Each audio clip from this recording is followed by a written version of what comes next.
بعد ما رجعت بالزمن من تاني، عيلتي كلها بقى عندها قدرات خاصة انها تسمع افكاري اللي جوايا من غير ما اتكلم. يا ترى اقول لابويا ايه؟ ان الولد اللي هو متبنيه وحميه بكل قوته ده مش هو ابنه اصلا؟ شفت ايد بابا وهي بتترعش لما كان ماسك ايد الولد ده؟ ولا يمكن المفروض ما اقولش لاختي التانية كمان ان ماما قصدها تربيكي انك ما تبقيش انسانة ما بتفهميش ومالكش لازمة ولا طموحة. بصت لاختي التانية اللي كانت غرقانة في اللعب على الموبايل، وفجأة الموبايل سخن نار في ايدها. لو اختي الكبيرة عرفت ان رجليها بقت قاعدة وعجزت علشان ماما هي اللي اجرت حد علشان يخبطها بالعربية، يا ترى كان ايه اللي هيحصل؟ شفت اختي الكبيرة وهي قاعدة على الكرسي المتحركة، وكل فتلة في شعرها كان باين عليها الغل والحقد، كأن طالع منها دخان من كتر العصبية. انا متلخبط خالص. لو عرفوا ان كل اللي ماما عملته ده كان بس علشان تقدر تتجوز حبيب الطفولة بتاعها. لاحظت نظرة العيلة كلها لماما اتغيرت تماما. في حياتي اللي فاتت انا بس اتخانقت مع الولد المتبني ده كم مرة، وماما بكل قسوة رمتني من شباك الدور ال 13، وبعد ما مت قعدت الف بروحي ورا ماما، وعلشان كده عرفت كل اسرارها القذرة. هي بس اتجوزت بابا علشان تطلع السلم الاجتماعي وتاخد اللقطة، لكن في الحقيقة كان عندها راجل تالت بتحبه، وحتى خلفت منه ولد اللي هو سونج جيانج.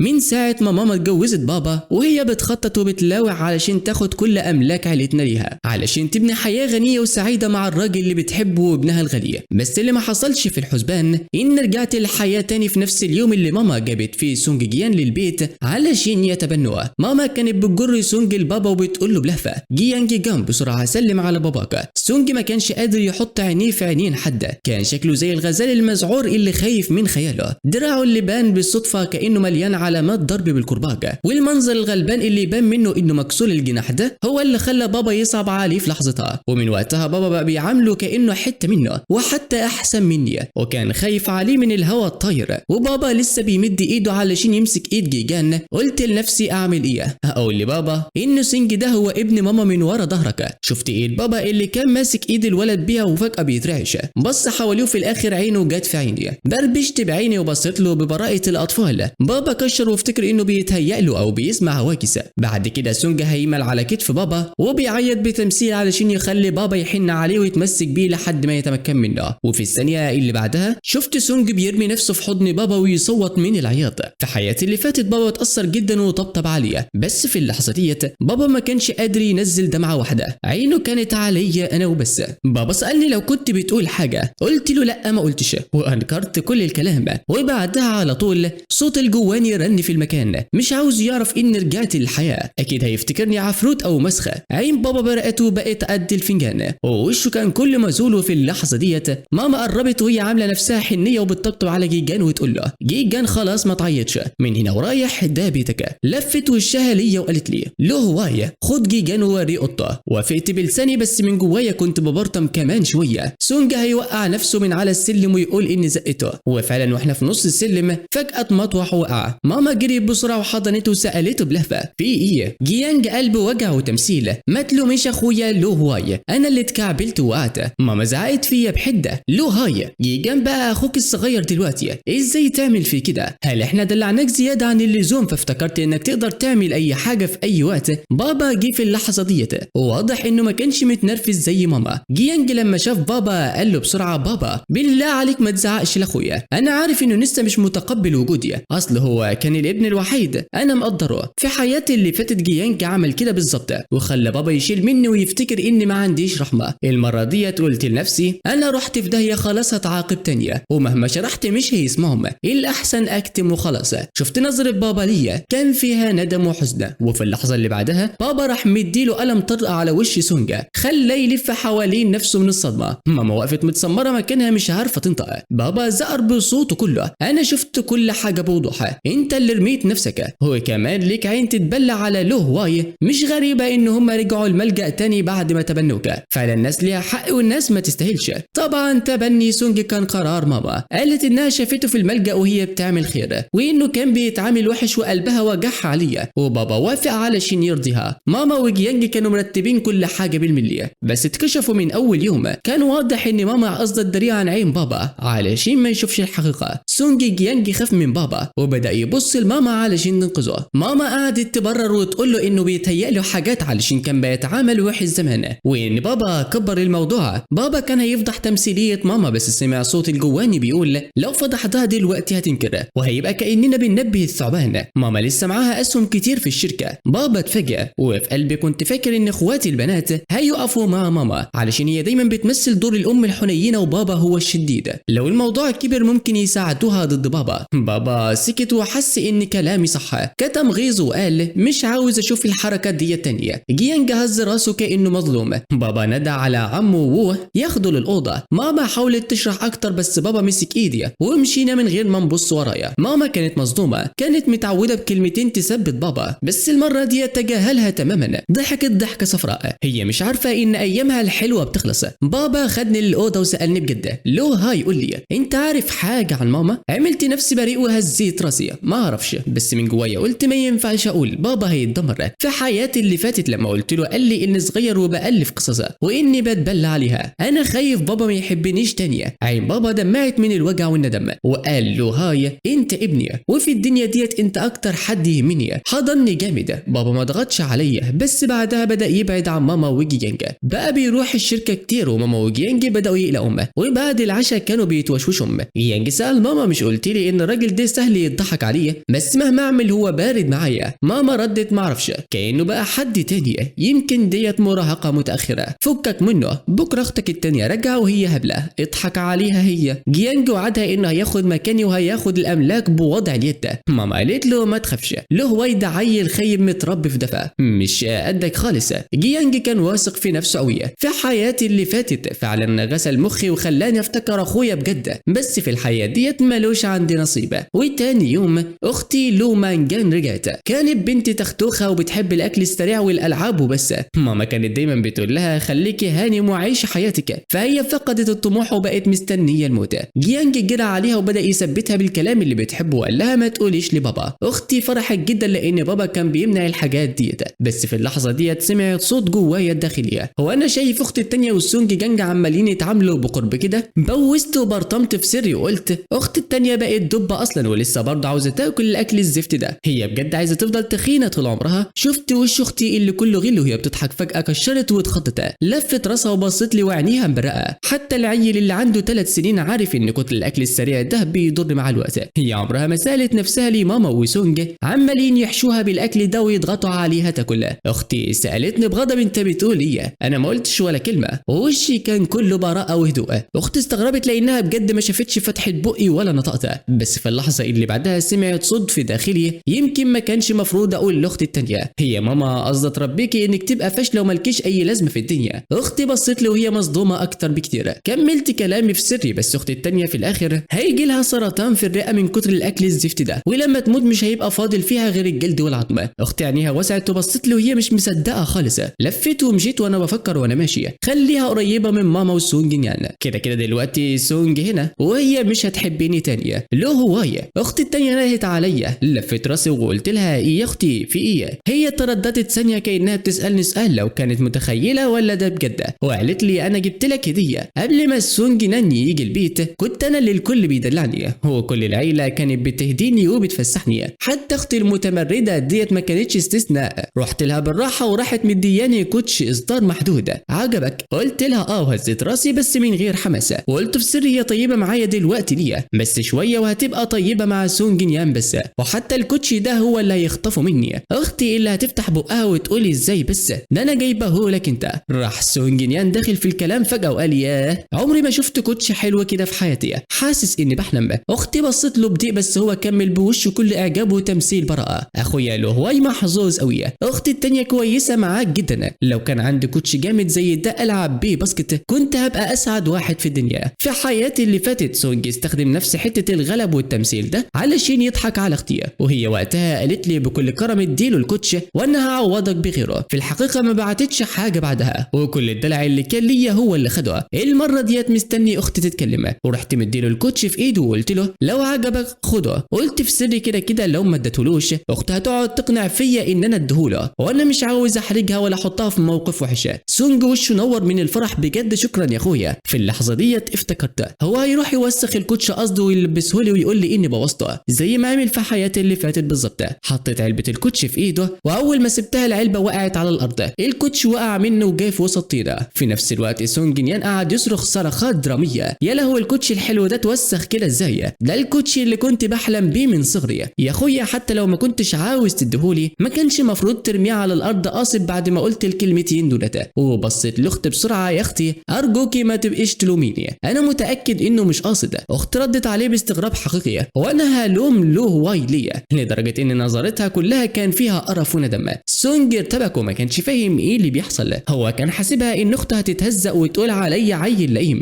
بس متوقعتش انها تسالني سؤالي الاول، فكل الكلام اللي كان محضره وقف في زوره. كملت اختي، انت ما تعرفش تمسك الكوتشي يبقى غلطتك انت، لو حد يتلام يبقى انت، هلوم له واي ليا. سونج جين حاول يفسر بمسكنها، اصل وهو بيديهولي رماه قصد على الارض، انا عملت نفسي كريم وقلت بسرعه خلاص حصل خير مش هشيل منك. اختي راحت مزعقه فيا، وتشيل منه بتاع ايه؟ انت لك عين تتكلم اصلا؟ غلطان، وبدل ما تتاسف وبتحاول توقع بينا انت نيتك سودا كده ليا. سونج وشه بقى احمر زي القطه من كتر التهزيئه. مين اللي سمح لك تدخل بيتي؟ اطلع بره حالا، ارجع مكان ما جيت، البيت ده مش مرحب بيك فيه. وكانت لسه هتشده ترميه بره وهو قاعد يصرخ من الخوف. ماما كانت سايبه سونج لوحده علشان يثبت رجله مع اخته، وخرجت من الاوضه قصده، وبابا كان في الشركه لسه مرجعش. لما سمعت الدوشه جريت علينا، في ايه يا لو مانجا؟ ازاي تعامل اخوكي كده؟ اختي زعقت في ماما، ده مش اخويا. له هواي هو اخويا، والبتاع اللي انت جايباه ده خديه وامشي من هنا. ماما ردت بحده، ايه الجنان اللي انت بتقوليه ده؟ بقى فرض ان العيله خلاص،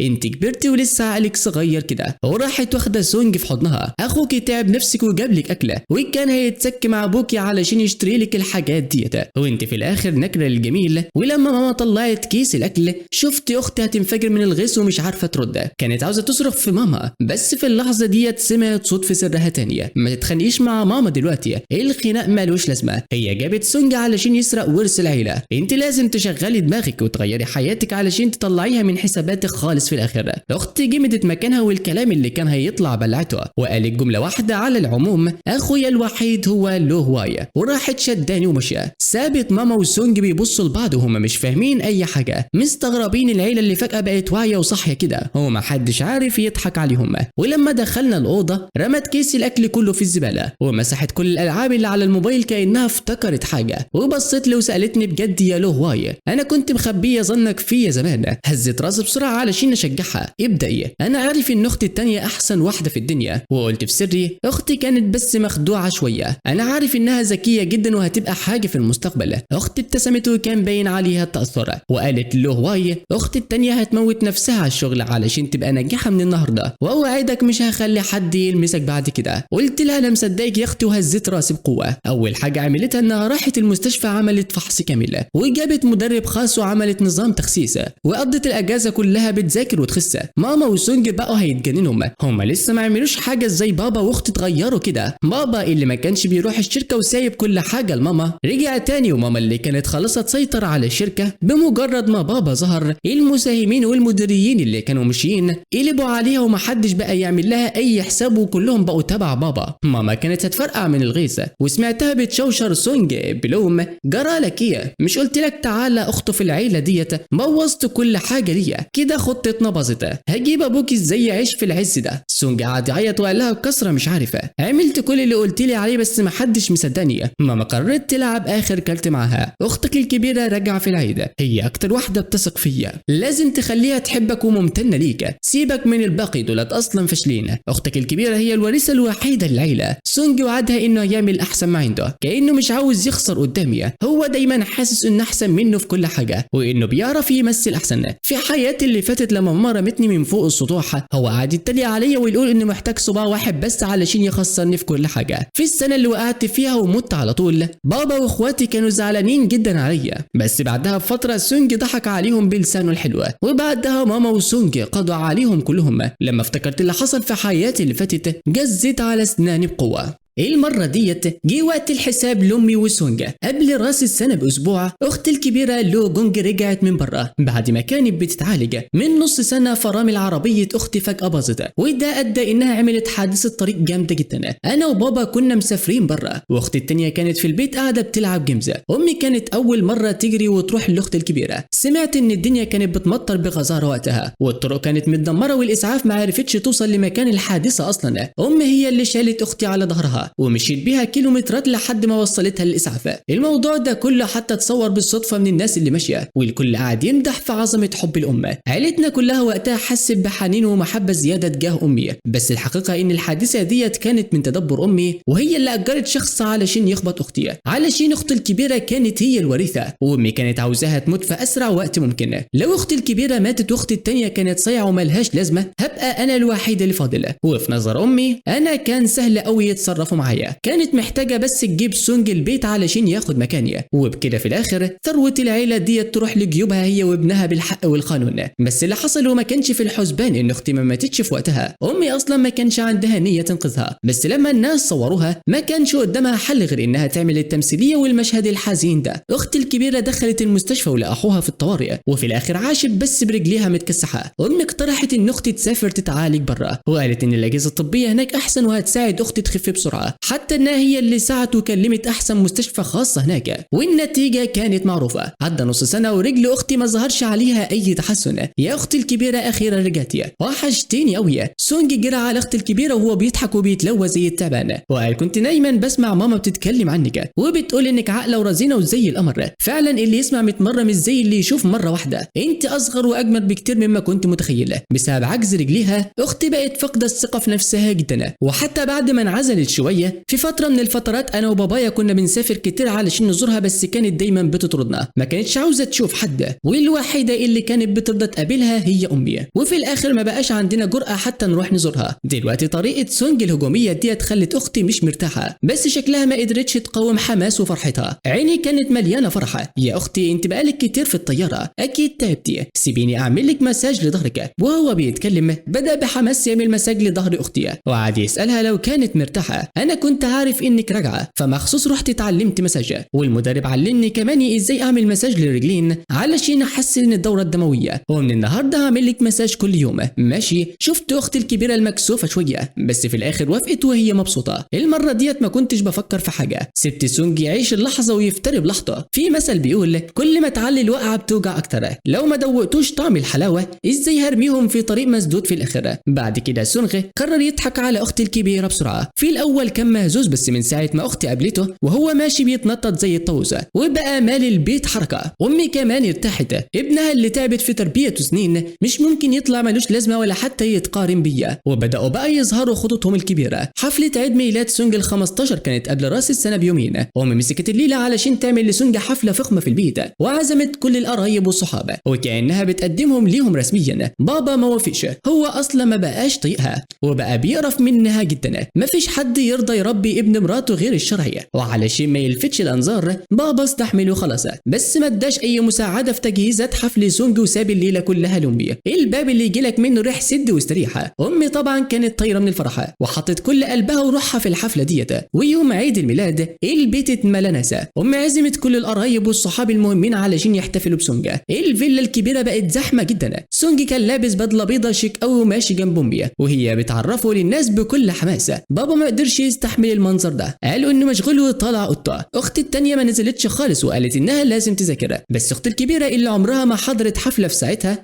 ظهرت في الصاله علشان خاطر سونج. سونج لف لفه مع امي وبعدين ظهر قدامي وانا قاعد باكل حلويات لوحدي. ضحك وقال له هاي البدله اللي انا لابسها ديت هديه من اختنا الكبيره، وسمعت انها غاليه جدا، انا حبيتها قوي تفتكر شكلها حلو عليا. وقعد يلف قدامي كذا مره علشان يغزني. عمل كده في حياتي اللي فاتت برضه، كان بيستعمل الاسلوب ده علشان يستفزني واكرهه وابين نفسي شرير وهو الضحيه الغلبانه. وقتها وقعت في الفخ واتخانقت معاه. الكل قعد يلومني اني مش عاقل. المره ديت ما طنشتوش، قلت له ببروده فعلا جميله ولايقه عليك قوي. قال لي انت غيران، لما شفتني ما اتعصبتش كمل استفزازه. قلت له بكل كرم لا مش غيران، اختي جابت لي بدله كتير قبل كده والنهارده عيد ميلادك فجابت لك واحده، مفيش داعي للغيره. قال لي كنت فاكرك هتزعل، سمعت انك كنت لازق في اختي الكبيره طول الوقت وهي كانت جنبي الايام ديت علشان تخليني اتعود على البيت، كنت خايف تزعل. كويس انك طلعت مش معتمده عليها الدرجه دي. في اللحظه ديت اختي الكبيره جت بالكرسي المتحركه، ما اعرفش معرفش سونج قال لها ايه اليومين اللي فاتوا،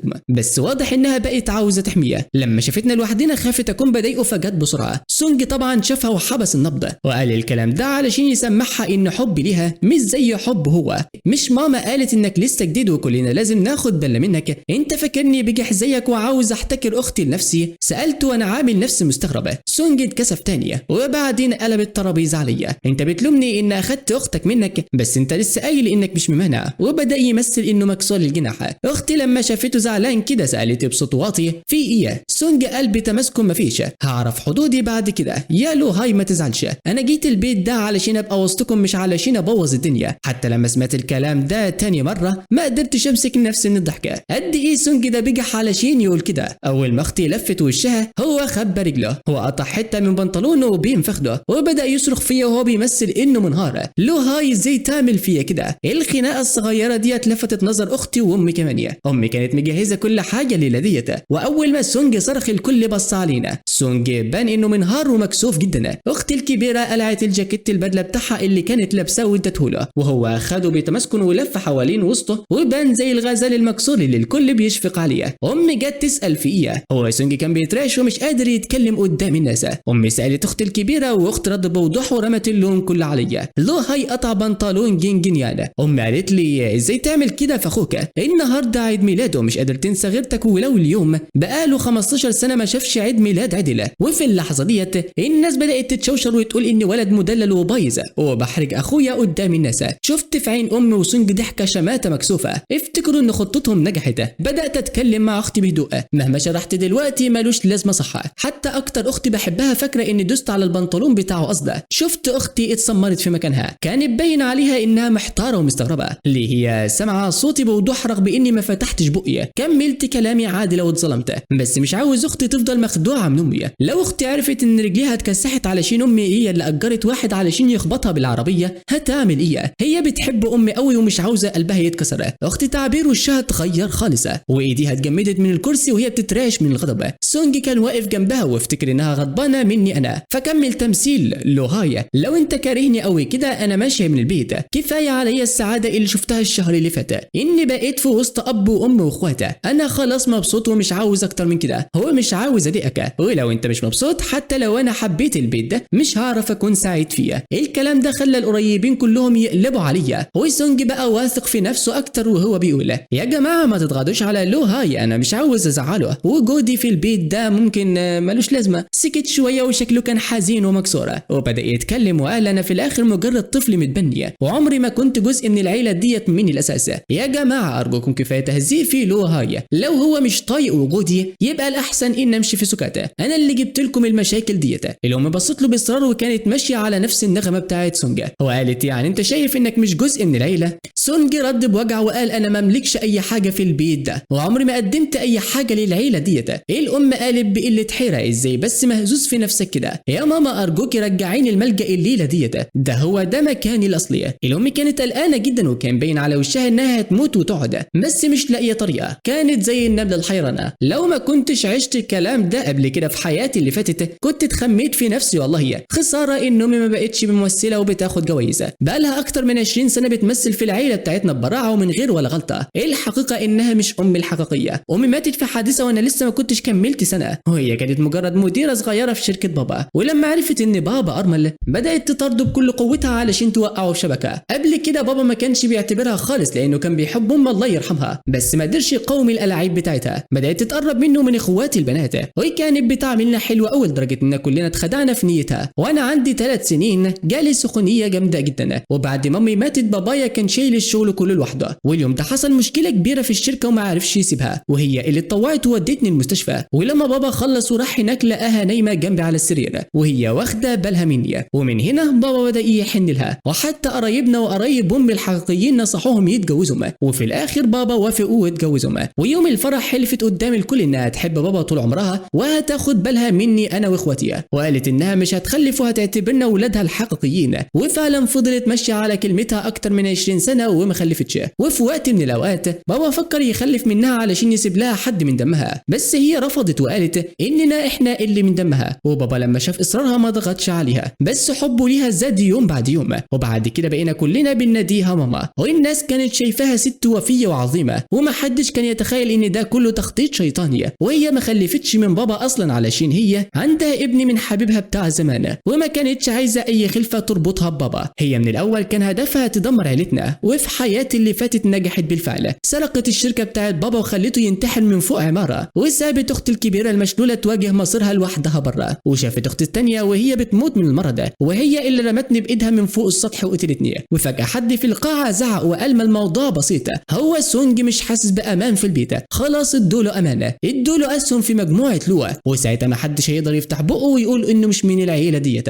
طبعا الشخص اللي اتكلم ده كان مقبوض عليه من الامة. سونج قعد يرفض بتمثيله وهو بيتمسكن وباين عليه انه مظلوم. في حياته اللي فاتت الاسهم دي بابا هو اللي اداها له لما صعب عليه، واداله 10% من الاسهم، وبابا كان معاه وقتها 30% بس، وبعد ما اداه بقى معاه 20. ال20 التانية كانت مع اختي الكبيرة، و20 مع امي، وال30 الباقيين متوزعين على مساهمين برا. الام استخدمت ال20% اللي معاها وال10% بتوع سونج، وقعدت تشتري من الاسهم التانيين، ولو دراع اختي عشان تاخد منها 10% كمان وتبقى هي الكل في الكل. المرة دي بابا ما كانش موجودة، فالام بصت لاختي الكبيرة وقالت لها وهي بتمثل انا عمري ما طلبت منك حاجة، وانت عارفة ان الاسهم اللي في ايدي ديت علشان اساعد باباكي، وانت دلوقتي قاعدة بتتعالجي ومش بتشتغلي، ادي 10% لسونج دلوقتي وانا هعوضك بعدين. قالت لها ببساطة كان ده حق مكتسب، وما افتكرش ان اختي ممكن ترفض. هترفض ازاي وهي لسه مهزقاني علشان خاطر سونج؟ هي كانت فاكرة ان ده احسن درس ليا، بس ما خدتش في بالها ان بابا واختي التانيين نزلوا، اكيد عمو راح حكى لهم،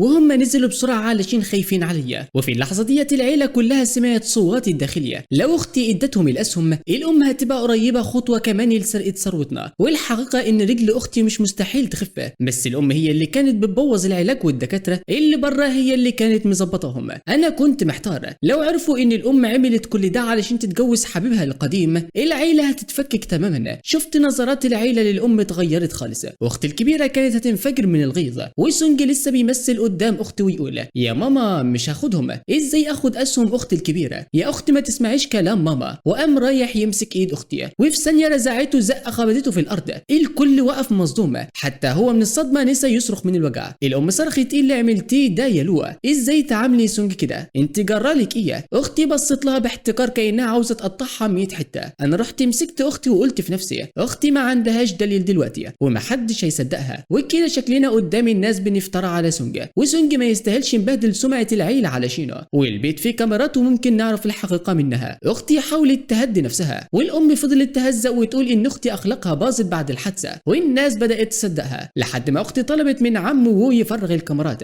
سونج اول ما سمع سيرة الكاميرات وشه جاب الوان واترعب، وبص للام برعب. الام اتلخبطت وقالت كاميرات ايه اللي تفرغوها؟ اختي طنشتها، فالام زعقت قلت ما فيش كاميرات، انا الكلمة كلمتي هنا. بابا اتكلم بصوت يهز البيت وقال فرغوا الكاميرات. سونج لما لقى الحكاية باظت حاول يهرب ويقول لو مش عاوزني خلاص انا ماشي. اختي زعقت وقالت ما حدش هيتحرك من هنا قبل ما براءة اخويا تظهر، وبالرغم من انها مشلولة بس كان ليها هيبة زي بابا بالظبط. الكاميرات اتفرغت والكل شاف سونج وهو بيقطع بنطلونه بايده وبيمثل انه الضحية. الدنيا اتقلبت في ثانية، وبابا قال ببرود خدوه من قدامي مش عاوز اشوف وشه تانية. سونج لما عرف انه هيتطرب بجد انهار تماما، ده لسه يا دوب كان هيبدا يتهنى بالعيشه في البيت الفخم ده، ولسه واخد لقب السيد الشاب في عيله لوا. ما كانش هين عليه يسيب العز ده، ولا كان عنده اي نيه انه يمشي. ده غير ان السنين اللي فاتت ديت كلها امه كانت مرعوبه ان امرها يتكشف، فما كانتش بتسترجي تصرف كتير على جيانج وابوه. الرفاهيه اللي كان جيانج عايشها فيها في بيته كانت حاجه تانية خالص ومختلفه تماما عن عيشته مع ابوه الحقيقيه. مش هعمل كده تاني يا بابا، وحياة اغلى حاجه عندك اديني فرصه كمان يا. سونج قعد يعيط بقهر ويتمسكن، ولو ما كانش كل اللي واقفين شافوا حقيقته والوش التاني بتاعه كان ممكن يتخدعوا فيه من تانية. بابا حتى ما كلفش نفسه يبص له بصه واحده، خده من قدام عيني مش عاوزه يوسخ البيت ده. جيانج قعد يترجى امه تانية، وهي طبعا ما كانتش غبيه، عرفت ان سونج خلاص ما بقاش منه رجاء ودلوقتي مالوش اي لازمه، فقررت تقطع علاقتها بيه فورا وبكل حسمه. انا فعلا ما كنتش متوقعه انك تطلع بني ادم بالمنظر ده، انا انخدعت فيك، هاخدك من هنا حالا. وقالت لبابايا انا فعلا ما كنتش متوقعه انه هيطلع ممثل شاطر كده، هاخده وامشي دلوقتي، ارجوك ما تزعلش. بابا ضحك ضحكه مكتومه، منظر وهو بيبص لماما دلوقتي ما كانش يفرق اي حاجه عن اللي بيبص البهلوان بيرقص في سيركه. ماما افتكرت ان بابا مجرد زعلان منها شويه فما خدتش في بالها وخدت سونج ومشيت. ورغم ان ماما كانت بتحب حبيب طفولتها وابنها ده قوي، بس كانت بتحب الفلوس اكتر بكتير، والا ما كانتش سابت جوزها وابنها علشان تجري ورا القرش.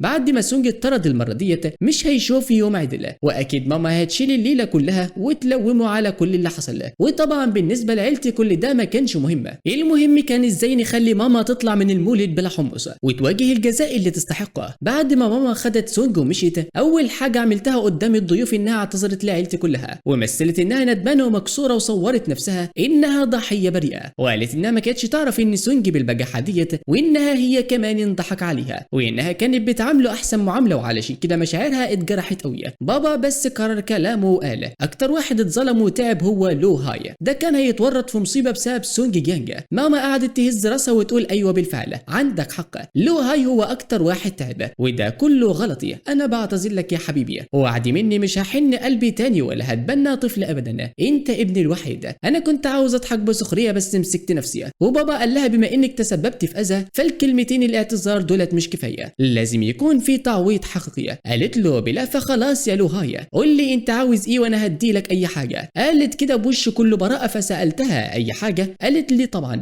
هو انا عمري رجعت في كلمتي، هي كانت فاكره انها تقدر ترجع زي زمان وتضحك علينا بكلمتين او حتى شوكولاته علشان تشتري قلبي. قلت لها فجاه الاسهم بتاعت مجموعه لو اللي في ايدك شفت ملامحها اتخطفت واتغيرت قدام عيني. وبعد فتره قالت وهي بتتهته بس انت لسه عندك 14 سنه والاسهم ديت مش هتفيدك دلوقتي في حاجه. قلت لها بمنتهى الهدوء بس انت لسه كنت عاوزه تدي جيانج اسهم، هو انا لسه مش مهم بالنسبه ليكي كجيانج ولا ايه؟ مثلت اني مجروح وسالتها هو جيانج ده ابنك من لحمك ودمك ولا ايه؟ الجمله ديت رعبت ماما وقالت ايه اللي بتقوله ده، انت ابني الوحيد. فقلت لها طيب ليه كنت موافقه تديله هو ومش عاوزه تديلي انا؟ قالت لي علشان اساعد بابا في الشركه. بابا رد وقال مش محتاجين، وان جينج وافقت تشتغل في الشركه. ماما ما كانتش مصدقه وكانت متاكده ان اختي الكبيره هتفضل مكتئبه طول عمرها، بس اختي ردت وقالت ان البنت الكبيره للبيت هي المفروض تشتغل ولازم تشيل المسؤوليه. ماما كانت بتجز على اسنانها ومش قادره ترفض قدام الناس. سالتها بكل براءه هتديني الاسهم دلوقتي يا ماما؟ مش قلتي اي حاجه؟ الضيوف كلهم كانوا بيبصوا لها ولو رفضت هتبقى فضيحه، هي كانت خايفه تخسر كل حاجه لو قلبت وشها دلوقتي. فقالت بمراره ماشي يا حبيبي. قلت لها فرح هتديني كل الاسهم اللي معاكي. حاولت تفاصل وقالت هديك 10% زي ما كنت هدي جيانج. بصت لها بحزن وقلت يعني انا برضه مش اهم منه. ماما سكتت وما عرفتش ترد وبابا كمل عليها لما اخدت الاسهم زمان مش قلتي انها لاولادك؟ دلوقتي مجرد تعويض له هو عن اللي شافه وانتي مش راضيه. ماما اتحشرت في الزاويه وكان لازم تختار بين صورتها كست طيبه وبين تعب 10 سنين في الاخر، وعشان كرامتها قدام الناس مثلت الكرم وقالت انا ما كنت زعلانه، الاسهم ديت اصلا ليكم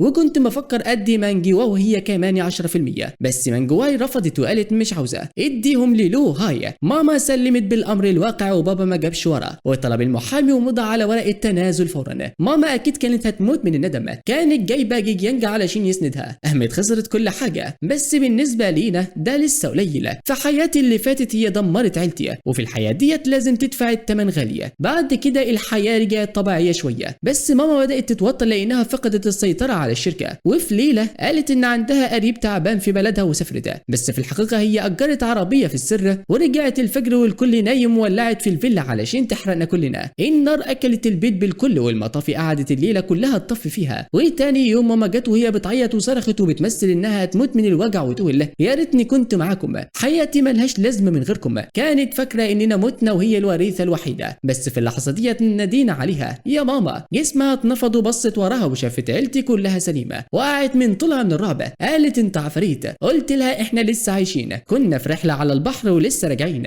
هي اتجننت ان احنا ما كناش في البيت وحاولت تداري غلها. طلعت تليفوني وقلت لها انا ركبت كاميرات مراقبه من كام يوم، تعالي نشوف ايه اللي حصل. هي اتجننت وخطفت التليفون وكسرته والناس كلها بصت لها باستغراب. بابا قال لها بكل برود ايه اللي عملتيه احنا عارفينه ويسلمينا كل الادله للشرطه. ماما قعدت تصرخ وتنكر بس البوليس جه وقبض عليها وهي بتحاول تهرب. وفي السجن رحت علشان ازورها، اول ما شافتني افتكرت اني لسه بحبها وقالت لي اول ما اخرج هفسحك. قلت لها بقرف انا ما بحبكيش، انا جيت اتفرج على خدتك. ضحكت بمرار وبصت لي بخوف وقالت لي انت مين؟ انت مش له غايه. قلت لها انا بس مش الشخص اللي كنت متخيله، وربنا بيدي فرصه تانية للمظلوم علشان يرجع ظلمه. وفي الاخر قلت لها هديه اخيره، سونج جينج مش ابنك، حبيبك ده بدله يوم الولاده، وابنك الحقيقي الله اعلم بيتعذب فينا، وانت ضيعت عمرك بتربي ابن حد تانية. ماما انهارت تماما، وانا خرجت للسما الصافيه وبدات استمتع بحضن عيلتي اللي اتحرمت منه من زمان قوي، وبدا ان الخير دايما يفضل معانا. وهنا يا اصدقائي بتنتهي قصتي. فيا ترى هي عجبتكم ولا ايه؟ ويا ترى كانت دراميه بزياده ولا انا كنت كده تمام فيها؟ فلو عجبتكم الحكايه ديت ما تنساش تدعمونا بلايك واشتراك، توصل المقطع ده على الاقل ال1000 لايك. وبس كده يا اصدقائي، دمتم في امان الله والسلام عليكم ورحمه الله.